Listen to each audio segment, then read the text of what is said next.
What's up, everybody? Weston here with the Hidden Gibbon, back with another daily deck tech video, and back with another viewer request, and today it's Lucy Maclean. Now, before I get into it, if you like my deck techs or discussion content, budget content, feel free to subscribe, only if you feel I've earned it. And if you want to see your commander made into a deck tech, drop it in the comments down below, or fill out the Google form in this video's description. You can put things like budget, cards you want in, cards you don't want in, theme, that sort of thing. But let's get straight into it, shall we? So who is Lucy Maclean? Lucy Maclean, positively armed, is a 3/5 for 4 generic and 1 white with golden rule. Whenever a token enters, you may have target player other than its controller create a token that's a copy of it. Then you draw a card if an opponent created a token this way. Do this only once each turn. So if your opponent creates, say, a 1/1 human, you can have yourself or another opponent create that. If you create a token, you can have an opponent get one. This will net you some cards. We're going to be doing some group hug things, but also advancing our own game plan and trying to having some cards that can kind of nerf our opponent's tokens while we also create our own tokens in here. And I do have a card to include that will generate a little bit of chaos. So let's see what we got for us today. We've got Adeline, Resplendent Cathar. This is going to be more politic-y in this deck than it normally is. So it's a star 4 for 3. Vigilance, which I always forget because I always tap it because I'm stupid.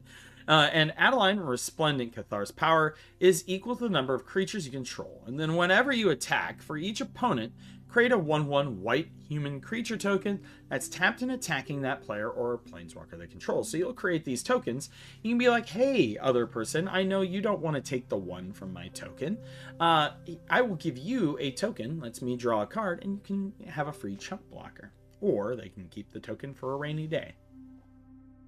We have Brotherhood Outcast, which is a 3/2 for 3.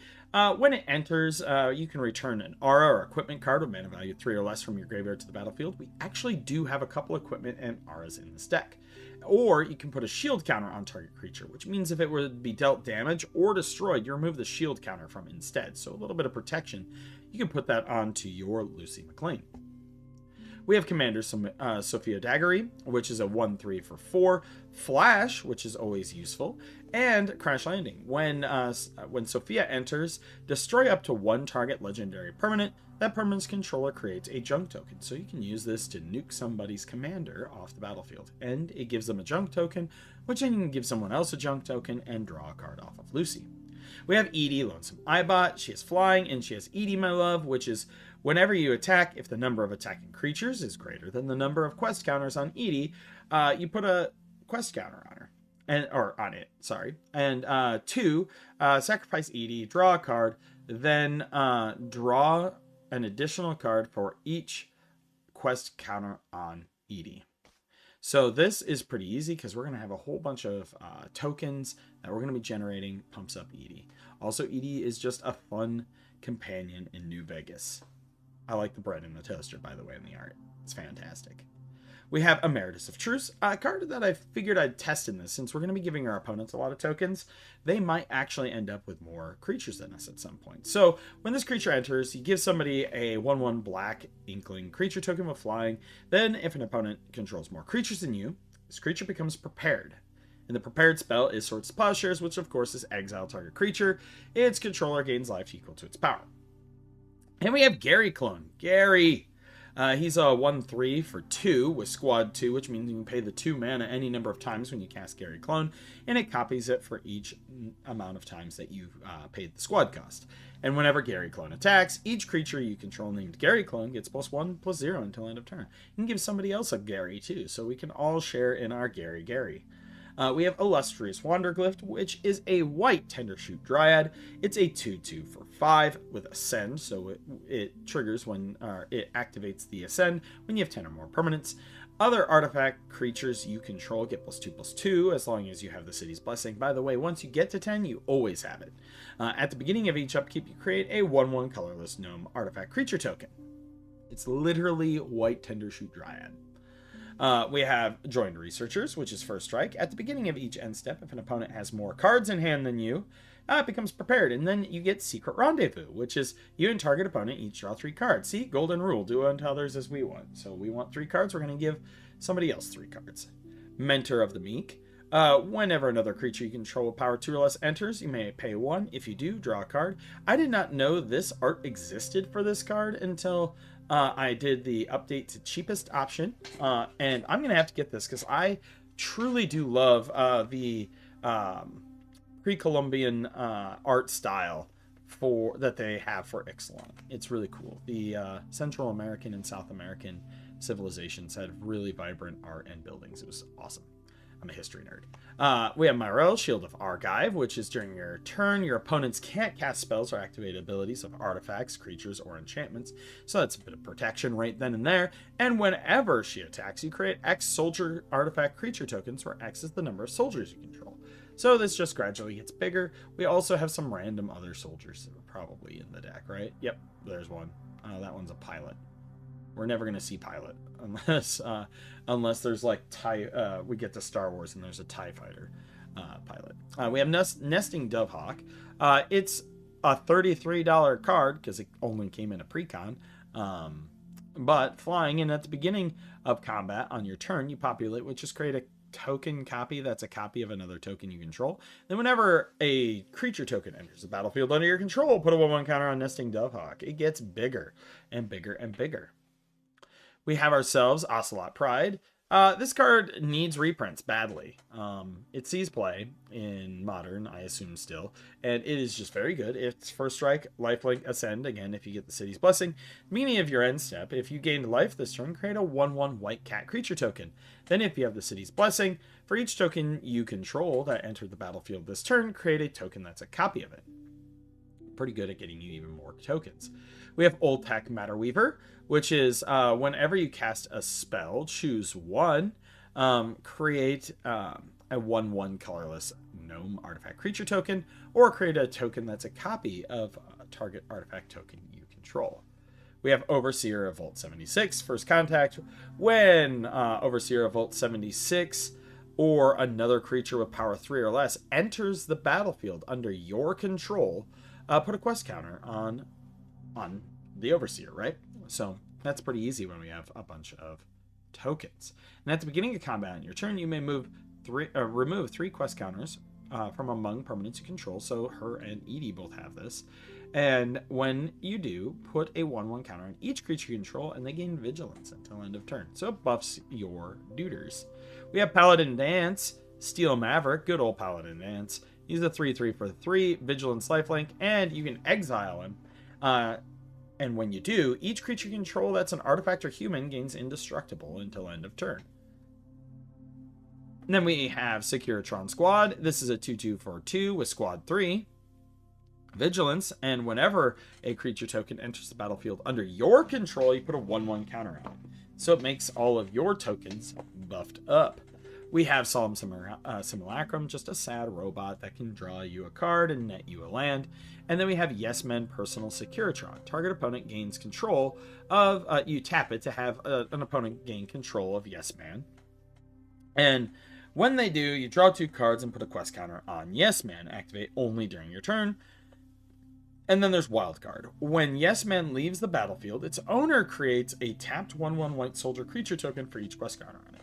I actually do play this in my house deck and in another token deck I have, where I have my friends just end up piling up, and then I get an absurd amount of little soldier tokens.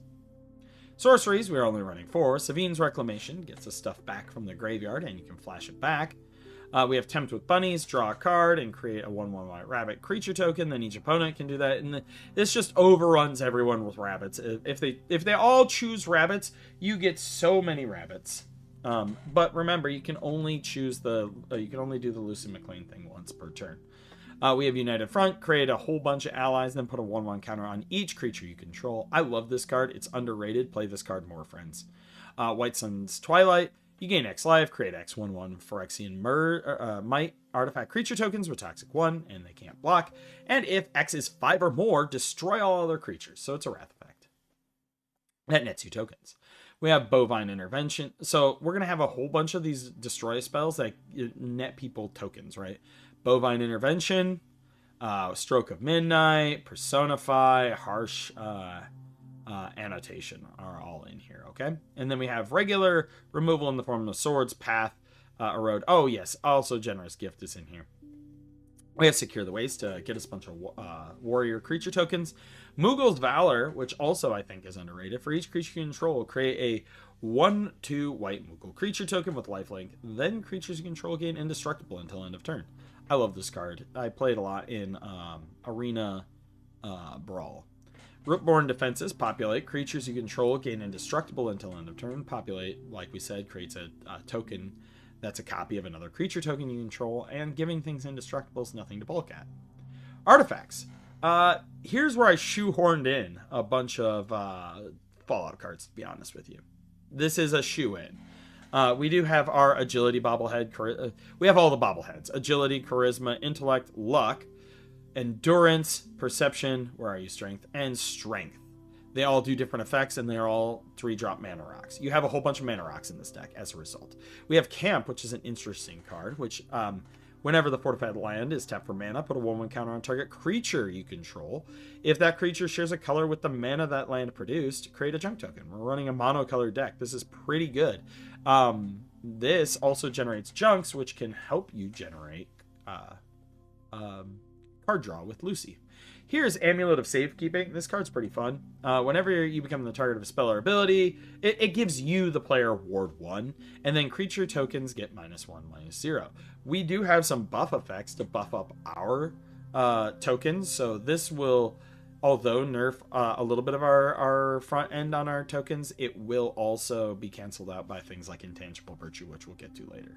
We have Blade of Selves. This is going to be a funny, interesting card, right? So the equipped creature is Myriad. If you put this on your Lucy and you attack, yeah, you get those extra tokens, but then yours will go away, but you still generate a Lucy token for someone else. And so you can give somebody a Lucy, and then this is just going to cause a bunch of chaos. This was the chaos card I was talking about. It seems like fun, so I threw it in there. Brotherhood Vertibird. Flying in Brotherhood Vertibird's power is equal to the number of artifacts you control. We have a lot of artifacts, and it crews too. So, gives us a Vertibird that we can attack people with. We have Expert Level Safe. When Expert Level Safe enters the battlefield, exile the top 2 cards of your library face down. You can tap 1 and tap it. You and target opponent secretly choose 1, 2, or 3. Then those choices are revealed. If they match, sacrifice it and put all cards exiled with it into their owner's hand. Otherwise, exile the top card of your library face down. So if you guys don't line up, this just keeps exiling cards, and then eventually when you do, it pops, and then, you get a whole bunch of cards to your hand. Catcher's Monument makes your white creature spells cost 1 less, and whenever you cast a creature spell, create a 1/1 white warrior creature token. We have Skull Clamp, generic, get us some card draw. Pip-Boy 3000, whenever the equipped creature attacks, choose 1. Draw a card, discard a card, put a 1/1 counter on that creature, untap up to 2 target lands. Generic, good value. Pre-War Formal Wear, when it enters the battlefield, return target creature card with mana value 3 or less from your graveyard to the battlefield and attach Pre-War Formal Wear to it. Equipped creature gets +2/+2 and has Vigilance. Silver Shroud, Flash, when it enters, you can attach a target creature you control. It gains Shroud until end of turn, and the equipped creature can't be blocked. We have the Pridwin, Steel Flagship, flying. Whenever another non-token artifact enters the battlefield under your control, create a 2/2 white human knight creature token with. This creature gets +2/+2 as long as an artifact enters the battlefield under your control this turn. We have a bunch of things that generate artifact creature tokens, so that should be easy to do. Only crews for 2. 6/6 for 6, that only crews 2, not bad. And then there's Wedding Ring, which, my god, this art is impossible to read. But it's an artifact for 4. When this artifact enters, if it was cast, target opponent creates a token that's a copy of it. So what you can do something really silly, and you play this, and then the opponent creates a token, and then you can give yourself another token of Wedding Ring. So then you have 2 Wedding Rings. Or you can give it to somebody else, and you guys can have like a three-person marriage there. Whenever an opponent who controls an artifact named Wedding Ring draws a card during their turn, you draw a card. And whenever an opponent who controls an artifact named Wedding Ring gains life during their turn, you gain that much life. Pretty simple. Enchantments. We have the Battle of Hoover Dam. You choose NCR or Legion. NCR is at the beginning of your end step. Return target creature card with mana value 3 or less from your graveyard to the battlefield. with a finality counter on it, which means if it dies, it gets exiled. Or Legion, whenever a creature you control dies, put 2/1/1 counters on target creature you control. Believe it or not, I would probably choose Legion on this one, even though I never chose the Legion in New Vegas. There are no good guys in New Vegas, and I am a huge history buff, so like Caesar's Legion is like cool in the aspect that it's like reviving Roman history, but they're a bunch of slavers, and so no, not helping them, not ever. Caretaker's Talent. Whenever one or more tokens enter, draw a card. This ability triggers only once each time. When this becomes level 2, create a token that's a copy of another token you control, and level 3 is tokens you control get +2/+2. Court of Grace, you become the Monarch. At the beginning of your upkeep, you make a spirit. If you're a Monarch, you create a 4/4 Angel. Endless Foot Assault from the old Turtle set, Tarantino's favorite card. If you know, you know. It's a 3-drop enchantment with squad 2, so copy it, and then whenever you attack each opponent, for each opponent, create a 1/1 black ninja creature token that's tapped and attacking that player. So if you get to copy this a whole bunch, you get a whole bunch of foot soldiers attacking. Tangible Virtue, of course, tokens get +1/+1 and Vigilance. Over Encumbered, enchant opponent. When Over Encumbered enters the battlefield, enchanted opponent creates a clue, food, and junk token. The beginning of combat, on enchanted opponent's turn, that player may pay 1 for each artifact they control. If they don't, creatures can't attack this combat. So if they're playing like an artifact deck, you could really bog them down. And like if they have a whole bunch of mana rocks, same thing. Vault 101, Birthday Party, you make a soldier and a food, and then you may put an aura or equipment card from your hand or graveyard onto the battlefield. If an equipment is put onto the battlefield this way, you may attach it to a creature you control. Vault 13, for each player, exile up to 1 target enchantment or creature that player controls until Vault 13 leaves the battlefield. You gain 2 life, scry 2, and then you can return 2 cards exiled with Vault 13 to the battlefield under their owner's control, and then the rest go on the bottom of their owner's libraries. And then Vault 17, exile all creatures with power 4 or greater. Put a 1/1 counter on each creature you control, and then you do that twice. Pretty good for your tokens. Lands are unique ones here. We have Abandoned Air Temple. I love this card. It's, again, underrated. It puts a 1/1 counter on each creature you control. We have Adagia. Again, a great land. Tapped when it gets a crew of 12+. You can pay 4, create a token that's a copy of target artifact or enchantment you control. Your Amulet of Safekeeping, your Intangible Virtues, all things like that. We have Arid Archway in here for double. Castle Ardenvale to create tokens. Forbidden Orchard, so an opponent gets a spirit and then you can give another opponent a spirit and you gain stuff. We have Diamond City for shield counter, and we have Karoo in here, and Merrick's. But yeah, that's the build. Let's go ahead and take a look at how it plays, shall we? Oh, I was testing. It always happens. I'm always testing before I get in. All right, so here we are. Let's draw for our first turn. Cool. This is White Sun's Twilight. I'm glad it didn't load there. We're going to go ahead and drop a Plains. Next turn, we're going to drop a Plains. And you know what? We're just going to drop our Expert level safe. So when it enters, we're going to exile our 2 cards. I know they're supposed to be face down, but, we'll just put them here under our safe. So Abandoned Air Temple and next turn, that's a big whiff. Wow. We have 38 lands. Wow. Wow. Look at this, friends. That's not supposed to happen. Let's try again. Because everybody... Oh, what the hell? Okay.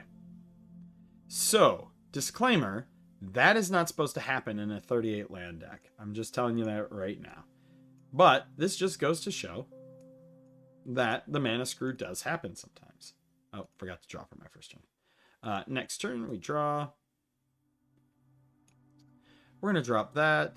Actually, we're going to drop Myriad Landscape, and we're going to drop Skull Clamp. Next turn, drop this. We're going to drop that. We're going to view our library. See, this is like more close to like how this is supposed to go, right? Like with 38 lands out of 100, right? You should be drawing a land almost out of 1 every 4 cards. So, here we are. We have 4. We have a full hand of 7. I'm going to tap 2. And I'm going to drop Amulet of Safekeeping.